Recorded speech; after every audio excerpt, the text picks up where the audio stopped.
I'm Neringa Chernovskaite. And Ugnius Gelguda. And together we're Pakui Hardware, a duo.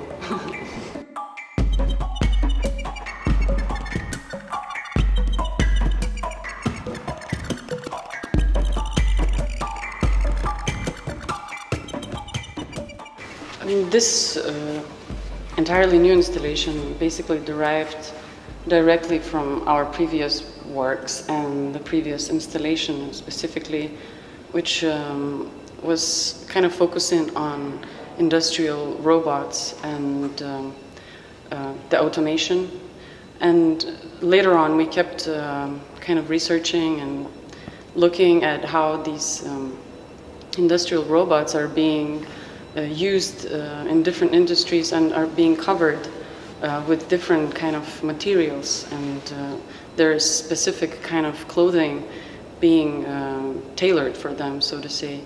And so it was interesting to see how clothing become almost like a sculptural form, how these kind of metallic bodies are being protected from kind of hazard environments, from particles to paint and dust and stuff like that. So there are these kind of new industrial workers, so to say, with their new clothing.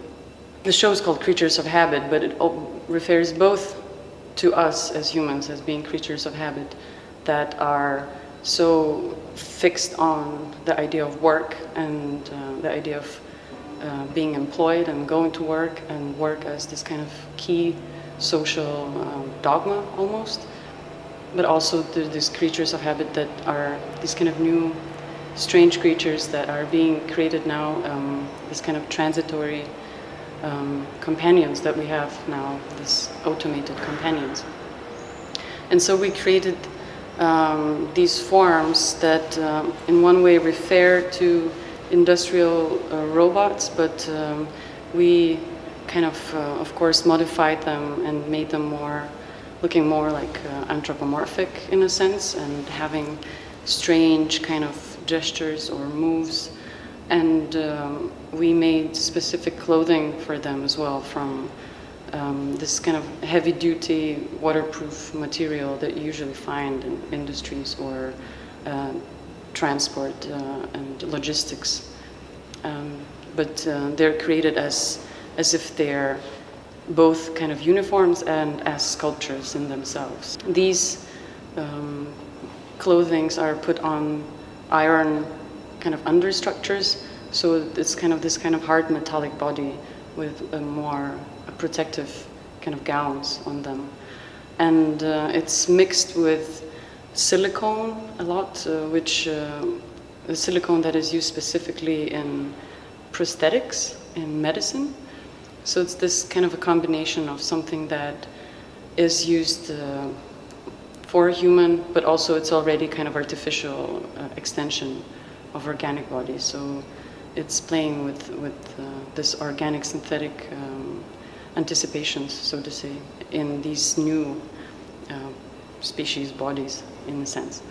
And these sculptures or bodies, as you could say, are surrounded by, as we call them, like fueling stations, like small fueling stations, on top of which there are also these kind of silicone membranes that look also some kind of skin torn down from someone, or but also referring to this kind of protection and something that is very close to body.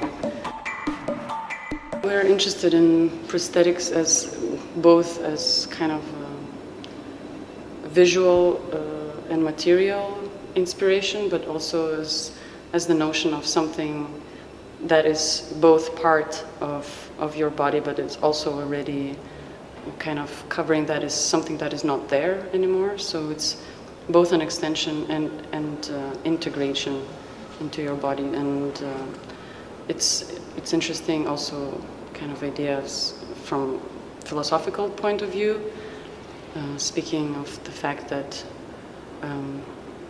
referring to Bernard Stiegler and his ideas about prosthetics as us being as prosthetic beings from the beginning, because we we don't have any kind of positive features such as sharp teeth or fur or anything, so we need to also refer to some kind of, or rely on externalized aid, some kind of technology. So we're kind of prosthetic in our essence.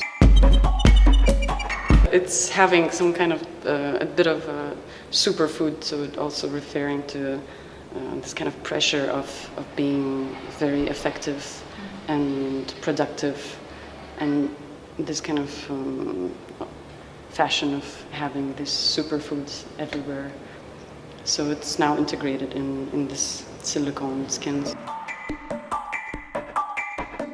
We think of them as kind of characters that have their own kind of communication going on, and you're just surrounded by them, and it's kind of a occurring thing in our practice that we always create these kind of situations where the viewer is almost an alien in itself, because you always feel like there's something going on beside you, and there's something that you cannot enter or penetrate, and this was also kind of a situation that we also wanted to create. It's a bit uncanny sometimes, so it's kind of alluring and uncanny at the same time.